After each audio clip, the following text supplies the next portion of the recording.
Hi hello అందరికీ నమస్తే. ఆంధ్రప్రదేశ్లో జరుగుతున్నటువంటి ఎన్నికల్లో ఎవరు గెలుస్తారనేటువంటి ఆసక్తి చాలా మందిలో ఉంటుంది. సో ముఖ్యంగా కొన్ని ఆసక్తికరమైనటువంటి నియోజకవర్గాలు కూడా ఆంధ్రప్రదేశ్లో ఉన్నాయి. అందులో ప్రధానంగా మంగళగిరి నియోజకవర్గం కూడా ఒకటి ఉంది. సో మంగళగిరి నియోజకవర్గం గురించి, మరి ఆ నియోజకవర్గంలో ఎవరు గెలుస్తారు, ఏ సామాజిక వర్గాల ప్రభావం ఎంతవరకు ఉంటుంది, మరి వైఎస్ఆర్ కాంగ్రెస్ పార్టీ అభ్యర్థులను ఎందుకు తరచుగా మార్చాల్సి వచ్చింది, మరి అక్కడ రాజధాని ప్రాంతం కాబట్టి ఆ ప్రభావం ఏమైనా ఉంటుందా అనేటువంటి అంశాలు అక్కడ స్థానిక ప్రజలు అడిగి తెలుసుకునే ప్రయత్నం చేశాం. సో అక్కడ ప్రజల యొక్క అభిప్రాయాలను మీకు చెప్పేటువంటి ప్రయత్నం చేస్తాను. మంగళగిరిలో గెలుపు ఎవరిది? సో మంగళగిరిలో నారా లోకేష్ పరిస్థితి ఏంటి అని చెప్పి మనం అక్కడ ప్రజలు అడిగినప్పుడు వాళ్ళు చెప్పినటువంటి అభిప్రాయాలు ఏంటంటే 2019 ఎన్నికల తర్వాత నారా లోకేష్ ఇక ఈ నియోజకవర్గం వైపు రాడు, వేరే నియోజకవర్గాల్లో ఈసారి పోటీ చేస్తాడనేటువంటి అభిప్రాయాలు ఉన్నాయి. అది అందులో హిందూపురం నియోజకవర్గం లేదా పలమనేరు అనేటువంటి చర్చ కూడా అప్పట్లో జరిగింది. సో నారా లోకేష్ మాత్రం అందరికీ షాక్ ఇస్తూ 2019 ఎన్నికల్లో ఓడిపోయినటువంటి కొన్ని నెలల వ్యవధిలోనే ఆ నియోజకవర్గమైన ఫోకస్ పెట్టారు. 2024 ఎన్నికలు గెలిపే లక్ష్యంగా తన కార్యాచరణ మొదలుపెట్టారు అక్కడ. సో అందులో భాగంగానే మహిళలను ఆకట్టుకోవడానికి కుట్టు మిషన్లు పంపిణీ చేయడం కానివ్వండి, అక్కడ ఆరోగ్య సమస్యలు ఉన్నటువంటి ప్రాంతాల్లో వైద్య శిబిరాలు ఏర్పాటు చేయడం కానివ్వండి, అదేవిధంగా కరోనా టైంలో కూడా కరోనా పరిస్థితుల్లో మొత్తం కొంత ఆర్థికంగా సాయం చేయడం, మరి ఇంటికి సంబంధించినట్టు కొన్ని సరుకులు కూడా పంపిణీ చేయడం తన క్యాడర్ చేత ఇవన్నీ కార్యక్రమాలు చేశారు. అదేవిధంగా ఎవరైతే తోపుడు బండ్లలో ఉండే వారికి కొంత ఆర్థిక సాయం కూడా అందించేటువంటి కార్యక్రమం చేశారు. ఇదే కాకుండా యువతను ఆకట్టుకునేందుకు అనేక కార్యక్రమాలు కూడా మరి నారా లోకేష్ చేసినటువంటి పరిస్థితి ఉంది. సో ఇవన్నీ కూడా ఆయనకు అనుకూలంగా మారేటువంటి అవకాశాలు ఉంటుంది. ఇదే కాకుండా రాజధాని ప్రాంతం కాబట్టి ఒకవేళ నారా లోకేష్ కనుక గెలిస్తే టీడీపీ పార్టీ అధికారంలోకి వస్తే ఈ ప్రాంతం అంతా కూడా డెవలప్మెంట్ అవ్వడానికి అవకాశం ఉంటుంది, రియల్ ఎస్టేట్ కూడా పుంజుకుంటుంది అనేటువంటి అభిప్రాయాలు కూడా అక్కడ ప్రజల నుంచి వ్యక్తమైనటువంటి పరిస్థితి. సో ఇవన్నీ ఆయనకు కలిసి వచ్చేటువంటి అవకాశం ఉంటుంది. ఇదే కాకుండా నారా లోకేష్ అంటే గతంలో 2019 ముందు 2019 తర్వాత అనేటువంటి ఒక చర్చ కూడా ఉంది. అంటే యువగలం పాదయాత్రకు ముందు నారా లోకేష్ ఒక రకంగా ఉంటే పాదయాత్ర తర్వాత కొంత రాజకీయ పరిణితి అయితే వచ్చిందనేటువంటి అభిప్రాయాలు అయితే చాలామంది వ్యక్తం చేశారు. కొంత సమస్యల మీద పట్టు కూడా సాధించారు ఆయన. కాబట్టి ఆయన ఈసారి గెలిస్తే పనులు చేయగలరేటువంటి అభిప్రాయాలను కూడా అక్కడ వాళ్ళు వ్యక్తం చేసినటువంటి పరిస్థితి. ఇక మైనస్లు చూస్తే కనుక చాలా ఉన్నాయని చెప్పాలి. అంటే ఏదైతే అక్కడ కేవలం నారా లోకేష్ పాదయాత్ర అప్పుడు రాష్ట్రం మొత్తం తిరిగారు, ఆయనకి ఎక్కువ ప్రయారిటీ ఇచ్చారు. కానీ ఎలక్షన్ల ముందు వరకు ఆయన ఎందుకు పక్కకు పెట్టారనేటువంటి అభిప్రాయాలు అక్కడ వినిపిస్తున్నటువంటి పరిస్థితి. ఎందుకంటే ఆయన కొన్ని ఆరోపణలు ఏంటంటే చాలామంది టీడీపీ క్యాండిడేట్లు పోటీ చేసే వాళ్ళతో ఆయన డబ్బులు తీసుకున్నాడు, కాబట్టి ఈయన ఉంటే కనుక, ఈయన యాక్టివ్గా ఉంటే కనుక, బయట ఉంటే కనుక పార్టీకి నష్టం వచ్చేటువంటి అవకాశం ఉందనేటువంటి అభిప్రాయానికి వచ్చిన తర్వాతే చంద్రబాబు గారు నారా లోకేష్ని పక్కకు పెట్టారనేటువంటి అభిప్రాయాలు ఉన్నాయి. సో ఇదే కాకుండా ఆయన ప్రచార శైలి మాత్రం ఏమాత్రం ఆకట్టుకునే విధంగా అయితే లేదనే చెప్పాలి. ఎందుకంటే ప్రతి సభల్లో జగన్మోహన్ రెడ్డి గారిని తిట్టడమే తప్పితే ఈ మంగళగిరి నియోజకవర్గంలో ఉన్నటువంటి సమస్యలు ఏంటి, వైఎస్ఆర్ కాంగ్రెస్ పార్టీ వచ్చిన తర్వాత మీకు ఏం చేశారు, మేము వస్తే ఏం చేసాం, మా హయాంలో ఏం జరిగిందనేటువంటి విషయాలు ఆయన క్లారిటీగా చెప్పలేకపోతున్నారు. ఇంకోటి జెడ్ కేటగిరీ భద్రత ఉన్నటువంటి నారా లోకేష్ దగ్గరికి తమ సమస్యలు చెప్పుకోవాలంటే చాలా ఇబ్బందిగా ఉండేటువంటి అవకాశం ఉంటుంది. ఇప్పుడే ఈ రకంగా ఉంటే గెలిచిన తర్వాత ఇంకా ఇబ్బందిగా మారే అవకాశం ఉందనేటువంటి అనుమానాలు చాలా మందిలో ఉన్నాయి. సో దానికి సంబంధించి కూడా ఆయన క్లారిటీ ఇవ్వాల్సినటువంటి అవసరం ఉంటుంది. ఒకవేళ ఈయన గెలిచిన తర్వాత హైదరాబాద్ ఉంటే కింద ఉన్నటువంటి క్యాడరే ఎక్కువగా పనిచేస్తుందేమో, వాళ్ళ దగ్గరే మళ్ళీ జన్మభూమి కమిటీలో ఏ విధంగా అయితే అప్పుడు ఇబ్బంది పడ్డామో ఇప్పుడు కూడా అదే జరుగుతుందేమో అన్నటువంటి అభిప్రాయాలు కూడా అక్కడ ప్రజల నుంచి వ్యక్తమైనటువంటి పరిస్థితి ఉంది. సో ఇంకొక విషయం ఏంటంటే ఇక్కడ చాలా సర్వేలు కూడా రాష్ట్రం మొత్తం కూడా వైఎస్ జగన్మోహన్ రెడ్డి గారు మళ్ళీ అధికారంలోకి వస్తారని చెప్పినప్పటికీ మంగళగిరి నియోజకవర్గంలో మాత్రం నారా లోకేష్ ఈజీగా గెలుస్తాడని చెప్పి అనేక సర్వేలు చెప్పినటువంటి పరిస్థితి. కానీ ఇప్పుడు ఎలక్షన్ దగ్గర పడే కొద్దీ మాత్రం ఇక్కడ పరిస్థితులు అయితే పూర్తిగా మారిపోతున్నాయి అనటంలో ఎలాంటి సందేహం లేదు. గతంలో మనం చూసాం కేవలం 10-12 ఓట్ల మెజార్టీతో గెలిచినటువంటి సందర్భాలు కూడా ఈ నియోజకవర్గాలు మనం చూసాం. సో అది మళ్ళీ అలాంటి పునరావృతం అయ్యేటువంటి అవకాశం అయితే చాలా క్లియర్గా కనిపిస్తూ ఉంది.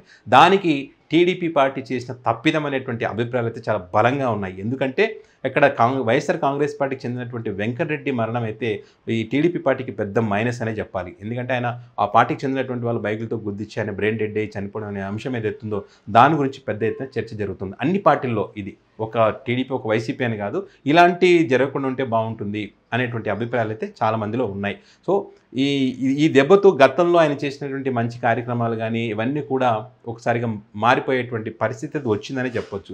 ఇంకొకటి ఏంటంటే చాలామంది ఏంటంటే ఈ ఎక్కడ చేశారంటే ఇప్పుడు వైద్య శిబిరాలు పెట్టారు, ఎక్కడో 1-2 చోట్ల ఏర్పాటు చేశారు, కానీ పూర్తి స్థాయిలో ఎక్కడ చేశారు, కేవలం రాజకీయంగా వాడుకోవడం కోసం వైద్య శిబిరాలు ఏర్పాటు చేశారు. సో ఇవన్నీ కూడా ఆయనకు మైనస్గా మారేటువంటి అవకాశం ఉంటుంది. సో ఇక వైఎస్ఆర్ కాంగ్రెస్ పార్టీకి సంబంధించి చూద్దాం. ఇక మురుగుడు లావణ్యకు టికెట్ ఎందుకు ఇచ్చారనేటువంటి అంశానికి సంబంధించి మనం అక్కడ కొంతమంది యొక్క ప్రజల యొక్క అభిప్రాయాలు మనం తీసుకోవడం జరిగింది. సో చాలామంది ఏంటంటే మురుగుడు లావణ్యకు టికెట్ ఇవ్వడం ద్వారా నారా లోకేష్ని ఎదుర్కోవచ్చు అనేటువంటి అభిప్రాయానికి జగన్మోహన్ రెడ్డి వచ్చిన తర్వాతే ఆమెకు టికెట్ కేటాయించారు. ఆమెకు ఉన్నటువంటి అడ్వాంటేజ్లు ఏంటంటే ఇటు పుట్టినీళ్ళు అటు మెట్టినీళ్ళు రెండు కూడా రాజకీయంలో సుదీర్ఘమైనటువంటి అనుభవం ఉన్నటువంటి కుటుంబాలు కాబట్టి ఆమెకు కలిసి వచ్చేటువంటి అవకాశం ఉంటుంది. అదేవిధంగా చేనేత కార్మికులు ఎక్కువగా ఉన్నటువంటి ప్రాంతం కాబట్టి ఒక బీసీ మహిళకు టికెట్ ఇస్తే అక్కడ గెలవడానికి స్కోప్ ఉంటుందనేటువంటి అభిప్రాయానికి వచ్చిన తర్వాతే జగన్మోహన్ రెడ్డి ఆమెకు టికెట్ ఇచ్చారు. ఇవన్నీ కూడా ఆమెకు కలిసి వచ్చేటువంటి అవకాశాలు. అదేవిధంగా జగన్మోహన్ రెడ్డి ప్రవేశపెట్టినటువంటి సంక్షేమ పథకాలు చాలా వరకు గ్రామీణ ప్రాంతాలకు వెళ్ళాయి కాబట్టి ఇవన్నీ కూడా ఆమెకు కలిసి వచ్చేటువంటి అవకాశాలని చెప్పి అక్కడ ఉన్నటువంటి ప్రజలు చెప్పినటువంటి పరిస్థితి. ఇంకొక అంశం ఆమె కలిసి వచ్చేటి ఏంటంటే ఆమె ప్రతి గ్రామంలో ప్రచారం తిరుగుతున్నారు, ప్రతి చోట ప్రతి కాలనీలో ఆమె గ్రౌండ్ లెవెల్లో ప్రచారానికి తిరుగుతున్నటువంటి పరిస్థితి. ఇదే నారా లోకేష్ అయితే కనుక ఇక్కడ కేవలం అపార్ట్మెంట్ల వరకే తన ప్రచారాన్ని పరిమితం చేసుకున్నారు. ఈ పేదలు నిరుపేదలు జీవించేటువంటి ప్రాంతాలకు వెళ్ళి వారికి భరోసా ఇచ్చేటువంటి కార్యక్రమం ఆయన చేయలేకపోయారు. సో అది ఆయనకు మైనస్ అయ్యేటువంటి అవకాశం ఉంది, ఈమెకు అది ప్లస్ అయ్యేటువంటి అవకాశం ఉంది. ఇదే కాకుండా మొన్న జగన్మోహన్ రెడ్డి గారు అక్కడ చేనేత కార్మికులతో ఆత్మీయ సమ్మేళనం ఏర్పాటు చేసిన తర్వాత కొంత పరిస్థితులు మారిపోయాయి. ఇక్కడ అనుకూలమైనటువంటి వాతావరణం ఇటువైపు మళ్ళిందనే చెప్పొచ్చు. అంటే చేనేత కార్మికులకు వైసీపీ గవర్నమెంట్ వచ్చిన తర్వాత ఏం చేసింది, భవిష్యత్తులో ఏం చేస్తాము, స్థానికులు కాబట్టి ఈమెకు ఓటేసి గెలిపించుకుంటే మీ సమస్యలు పరిష్కారం చేస్తూ ఉంది, మీ సమస్యలు పరిష్కారం చేస్తుంది, నేను దగ్గర నుండి చేపిస్తాననేటువంటి విషయాన్ని వారందరికీ కూడా చెప్పేటువంటి ప్రయత్నం చేశారు జగన్మోహన్ రెడ్డి. సో అది కూడా ఆమెకు కలిసి వచ్చేటువంటి అవకాశం ఉంటుంది. ఇక మైనస్లను చూస్తే కనుక ఆమె అంటే మొదటి నుంచి ఈమె ఇక్కడ యాక్టివ్గా లేరు, ఈ మధ్యన వచ్చారు కాబట్టి అక్కడ ఉన్నటువంటి క్యాడర్తో ఆమె ఏ విధంగా కలుపుకునే విషయంలో కానీ కొంత వెనకబడి ఉన్నారని చెప్పొచ్చు. ఇదే కాకుండా గంజి చిరంజీవికి టికెట్ ఇస్తామని చెప్పారు, ఆయనకు క్యాన్సిల్ చేశారు. అదే కాకుండా ఆళ్ళ రామకృష్ణారెడ్డి మరి టికెట్ రానందుకు ఆయన పార్టీలో నుంచి వెళ్ళి కాంగ్రెస్కి వెళ్ళి మళ్ళీ రిటర్న్ వచ్చారు. ఇదంతా కొంత గందరగోళమైనటువంటి పరిస్థితి ఉంది. అది క్యాడర్ కూడా చాలా ఇబ్బందిగా మారేటువంటి పరిస్థితి ఉంది. కాబట్టి ఇదంతా కూడా టైం కూడా లేదు కాబట్టి సమన్వయం చేసుకోవడానికి సమయం సరిపోయినటువంటి పరిస్థితి ఉంది. సో దీనికి సంబంధించే జగన్మోహన్ రెడ్డి గారు అయితే లీడర్లు వాళ్ళని పిలిపించుకొని చెప్పారనేటువంటి ఒక చర్చ అయితే నడుస్తూ ఉంది. సో మరి వీళ్ళు ఎంతవరకు పనిచేస్తారు, టికెట్ తనకి రాలేదు కాబట్టి గంజి చిరంజీవి గారు యాక్టివ్గా పనిచేస్తారా చేయరా, మరి ఆళ్ళ రామకృష్ణారెడ్డి యాక్టివ్గా పనిచేస్తారా చేయరా, ఆయన గతంలో ఎమ్మెల్యేగా ఉన్నప్పుడు కొన్ని పనులు చేయలేదు కాబట్టి అది ఆయనకు ఈమెకు మైనస్గా మారుతుందా అనేటువంటి అభిప్రాయాలు అయితే అక్కడ ఉన్నాయి. కాబట్టి ఎంతవరకు వీళ్ళది హెల్ప్ అవుతుందని చూడాలి. ముఖ్యంగా వీళ్ళకైతే వాళ్ళ తల్లి మాజీ ఎమ్మెల్యే కండ్రు కమల గతంలో ఆమె ఇక్కడ ఎమ్మెల్యేగా పనిచేస్తున్నారు. వాళ్ళ మామ మురుగుడు హనుమంతరావు కూడా అనే మంత్రిగా పనిచేసి ఉన్నారు గతంలో, ఎమ్మెల్యే కూడా ఎమ్మెల్సీ కూడా ఉన్నారు. సో వీరు అయితే చాలా గట్టిగానే పనిచేస్తున్నారు. ఈ పుట్టినీళ్ళు మెట్టినీళ్ళు ఇద్దరు కూడా వీళ్ళైతే చాలా గట్టిగానే పనిచేస్తున్నారు. అన్ని సామాజిక వర్గాలను కలుస్తూ ఉన్నారు. కలిస్తే ఏం చేస్తానే విషయాలు మాత్రం ప్రజలకు గట్టిగా తీసుకువెళ్తున్నారు. కాబట్టి ఇది కొంత ఆమెకు పనిచేస్తుందని చెప్పొచ్చు. సామాజిక వర్గాల ప్రభావం ఎంతవరకు ఉంటుంది అనేటువంటి అభిప్రాయాలు కూడా మనం అక్కడ తెలుసుకోవడం జరిగింది. ముఖ్యంగా సామాజిక వర్గాల ప్రభావం అంటే ఎవరు ఏ సామాజిక వర్గం ఎంతమంది ఉన్నారనే విషయాలు మనం ఒకసారి పరిశీలిస్తే కనుక ఇక్కడ కాపులు వచ్చేసి 27,000 మంది ఉన్నారు, కమ్మలు వచ్చేసి 19,000 మంది ఉన్నారు, మాదిగలు 40,000 మంది ఉన్నారు, మాలలు 30,000 మంది ఉన్నారు, పద్మశాలీలు 37,000 మంది ఉన్నారు, రెడ్లు 23,000 మంది ఉన్నారు, ముస్లింలు 18,000 మంది ఉన్నారు, యాదవులు 18,000 మంది ఉన్నారు, గౌడలు 17,000 మంది ఉన్నారు, రజకులు 9,000 మంది ఉన్నారు, నాయ బ్రాహ్మణ్స్ 9,000 మంది ఉన్నారు. ఇది అక్కడ ఉన్నటువంటి సామాజిక వర్గాల లెక్కలు.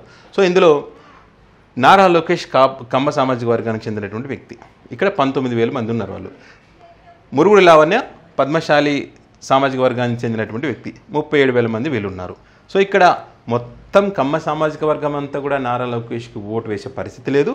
ఇక్కడ మొత్తం పద్మశాలీలు మొత్తం కూడా మురుగుడు లావణ్యకు ఓటు వేసే పరిస్థితి అయితే అక్కడ లేదు. సో ఇది ఈ రెండు వారి అభ్యర్థుల సామాజిక వర్గాల పరంగా చూస్తే కనుక.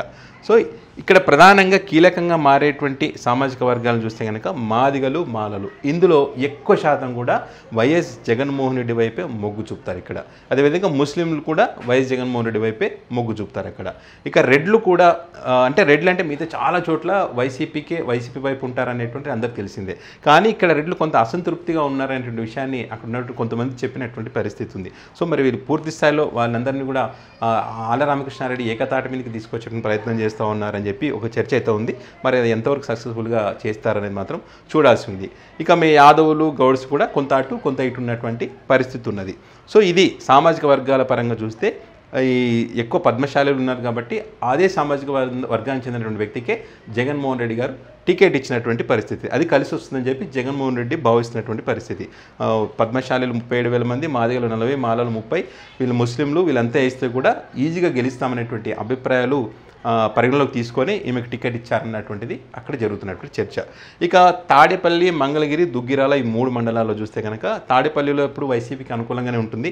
మంగళగిరి టౌన్లో ఇక్కడ చేనేత కార్మికులు ఉన్నటువంటి ఎక్కువ ప్రాంతం, ఈ ప్రాంతంపైనే ఎక్కువగా ఓట్లు తెచ్చుకునే విధంగా నారా లోకేష్ ఇక్కడ ఎక్కువగా ఫోకస్ చేశారు. ఇక్కడ ఇక దుగ్గిరాల కూడా అటు ఇటుగా ఉంటుందన్నమాట. ఎక్కువైతే మంగళగిరిలో ఫోకస్ చేశారు లోకేష్. ఇక్కడ కనుక ఓట్లు ఎక్కువ తెచ్చుకోగలిగితే మనం ఖచ్చితంగా గెలుస్తామనేటువంటి ఈక్వెషన్స్ మీద అక్కడ ఆయన ఎక్కువ ఇస్తుంది. ఎందుకంటే గ్రామాలలో కంప్లీట్గా జగన్ వైపే ఉంటున్నాయి. రాష్ట్రం మొత్తం కూడా ఎక్కువ గ్రామాలంతా కూడా జగన్ వైపే ఉంటున్నాయి కాబట్టి ఎక్కువగా పట్టణాల మీద దృష్టి పెట్టినటువంటి పరిస్థితి ఉందన్నమాట అక్కడ. సో ఇది ఈ మండలాలు సామాజిక వర్గాల పరంగా చూస్తే. ఇక ఇక్కడ ముఖ్యంగా ఒకటి ఏంటంటే ఈ నియోజకవర్గంలో ఉన్న ఓటర్ల సంఖ్య ఒకసారి మనం పరిశీలిస్తే 2,94,432 మంది ఓటర్స్ ఉన్నారు. ఇందులో పురుషులు 1,40,600 మంది పురుషులు ఉన్నారు. ఇందులో పురుషులు వచ్చేసి 1,40,600 మంది పురుషులు ఉన్నారు. ఇక మహిళలు చూస్తే 1,51,760 మంది మహిళలు ఉన్నారు. అంటే ఈ నియోజకవర్గంలో మహిళా ఓటర్ల సంఖ్య ఎక్కువగా ఉంది. ఈ మహిళా ఓటర్లంతా ఎక్కువ శాతం కూడా జగన్ వైపే మొగ్గు చూపుతున్నటువంటి పరిస్థితి ఉంది. అన్ని నియోజకవర్గాలలో ఒక 10 మంది మహిళలు అయినప్పుడు 10 మందిలో 6 నుంచి 7 మంది వైఎస్ జగన్మోహన్ రెడ్డికి ఓటు వేస్తామని చెప్పినటువంటి పరిస్థితి ఉంది. ఇక పురుషుల విషయంలో చూస్తే కనుక 10 మందిలో 5 మంది అటు, 5 మంది ఇటు, ఒక 6 మంది టీడీపీ అంటే 4 వైసీపీ అన్న పరిస్థితి మనకు చాలా నియోజకవర్గాలు కనిపించింది. ఇక్కడ కూడా అదే కనిపించింది. సో ఇక రాజధాని ప్రభావం ఉంటుందా అనేటువంటి విషయాన్ని కూడా మనం అక్కడ చర్చించడం జరిగింది, తెలుసుకోవడం జరిగింది.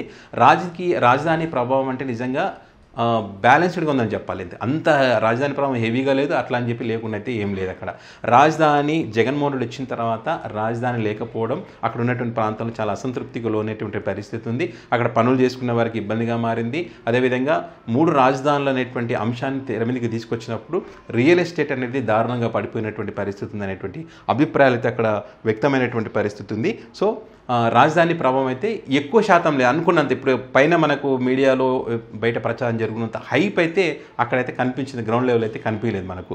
ఇక్కడ ముఖ్యంగా ఇంకో విషయం ఏంటంటే జగన్మోహన్ రెడ్డిని మొదట్లో రాక్షసుడు అని తిట్టుకునే వాళ్ళ సంఖ్య ఎక్కువ ఉంది. మొదట్లో ప్రభుత్వం ఏర్పడిన తర్వాత 3 రాజధానుల అంశం వచ్చిన తర్వాత. కానీ క్రమేణా మరి జగన్మోహన్ రెడ్డి గారు వాళ్ళ పాలిట కొంతమంది పాలిట దేవుడిగా మారినటువంటి పరిస్థితి. ఎందుకు విషయం చెప్తున్నానంటే అమరావతి ప్రాంతంలో 48,943 ఇళ్ల నిర్మాణం చేపట్టారు అక్కడ. వీరందరూ కూడా నిరుపేదలు, ఇండ్లు లేని వాళ్ళు. వీళ్ళంతా ఎలాంటి పరిస్థితుల్లో వాళ్ళు జీవిస్తున్నారంటే స్వయంగా మనం వెళ్ళి అక్కడ ఇండ్లలో పరిస్థితులు చూసాం కాబట్టి నేను ఈ విషయం మీకు ఇంత క్లారిటీగా చెప్పగలుగుతున్నా. ఒక ఇంట్లో 6 మంది నివసిస్తున్నారు. ఆ ఇంటి స్థలం ఎంత తెలుసా? 1 సెంటు స్థలం. అంటే జగన్మోహన్ రెడ్డి గారు ఇచ్చిన దానికన్నా కొంచెం తక్కువ. మరి ఈ సెంటు స్థలానికి సంబంధించి ఇటు చంద్రబాబు గారు కానివ్వండి, పవన్ కళ్యాణ్ గారు కానివ్వండి చేస్తున్నట్టు కామెంట్ ఏంటి, ఒక బాత్రూమ్ లాగా ఉన్నాయి, శ్మశానం లాగా ఉన్నాయని చెప్పి కామెంట్లు చేశారు. అలాంటి వాటికి సంబంధించి మేము పరిశీలించినప్పుడు మంగళగిరి ఆ ప్రాంతంలో వాళ్ళు చూపించినటువంటి పరిస్థితి. ఒకే కుటుంబంలో 6 మంది జీవిస్తున్నారు. తల్లిదండ్రులు, 2 కొడుకులు, 2 కోడళ్ళు, వారి పిల్లలు. సో అలాంటి ఇంట్లో ఉన్న వాళ్ళకు మా పరిస్థితి ఇది, మేము ఇలా జీవిస్తాం, మాకు ఇల్లు కావాలని చెప్పి వాళ్ళు అప్లికేషన్ అక్కడికి వెళ్ళి పెట్టుకున్నప్పుడు వాలంటీర్ వ్యవస్థ వీళ్ళు అక్కడికి వెళ్ళి అడిగినప్పుడు నిజంగా వాళ్ళ పరిస్థితులు చూసి వాళ్ళకు 3 ఇండ్లను ఏర్పాటు చేసినటువంటి ఎగ్జాంపుల్ ఇది. 3 ఇండ్లను ఏర్పాటు చేసినటువంటి పరిస్థితి. సో 1 సెంట్లో 6 మంది ఉండడం ఎలా ఉంటుంది, 1 సెంటు ఇంట్లో 2 పిల్లలతో సహా జీవించడం ఎలా ఉంటుంది అనేటువంటి విషయాన్ని మేము కళ్ళారా చూసినటువంటి పరిస్థితి అనమాట. అంటే దాన్ని ఆనందం వ్యక్తం చేస్తుంది. అలాంటి ఇండ్ల నిర్మాణం జరుగుతున్నటువంటి క్రమంలో మరి ఇటు పక్క వీళ్ళ ఇల్లు నిర్మాణం జరగకూడదని కోర్టులకు వెళ్ళడం, ఇబ్బందులకు గురి చేయడం అనేటువంటి విషయం ఏదైతుందో అది టీడీపీ పార్టీ కూటమికి అయితే పెద్ద మైనస్గా మారేటువంటి అవకాశం క్లియర్గా ఉంది అక్కడ. సో వీళ్ళంతా కూడా జగన్మోహన్ రెడ్డి గారు మళ్ళీ వస్తే ఇవన్నీ కంప్లీట్గా ఎలాంటి సమస్య లేకుండా కంప్లీట్ అయితే మాకు ఇండ్లు వస్తాయనేటువంటి అభిప్రాయాలు ఇక్కడ ఉన్నాయి కాబట్టి అదంతా వైసీపీకి కొంచెం అడ్వాంటేజ్గా మారేటువంటి అవకాశం ఉంటుంది. మరి అట్లంటే 48,000 మందిలో మొత్తం కూడా జగన్మోహన్ రెడ్డి గారికి ఓటేస్తారంటే మేబీ వేయకపోవచ్చు, మొత్తం కూడా వేయకపోవచ్చు. కానీ నాకు తెలిసి 80% ఓట్లు ఖచ్చితంగా వేస్తారనేటువంటి అభిప్రాయాలు అయితే అక్కడ ఉన్నాయి. సో ఇది ఎందుకు చెప్తున్నానంటే 48 ఆ ప్రాంతంలో జగన్మోహన్ రెడ్డి గారు ఉన్నటువంటి ప్రాంతంలో పేదల ఇల్లు లేకుండా చేశారు అనేటువంటి ఒక చర్చ జరిగినప్పుడు ప్రత్యేకంగా దీని మీద దృష్టి పెట్టడం జరిగిందనమాట. సో అది అక్కడ ఇండ్లకు సంబంధించి. ఇది మంగళగిరిలో అక్కడ ఉన్నటువంటి స్థానిక ప్రజలు చెప్పినటువంటి అభిప్రాయాలు మీకు చెప్పేటువంటి ప్రయత్నం చేశాం.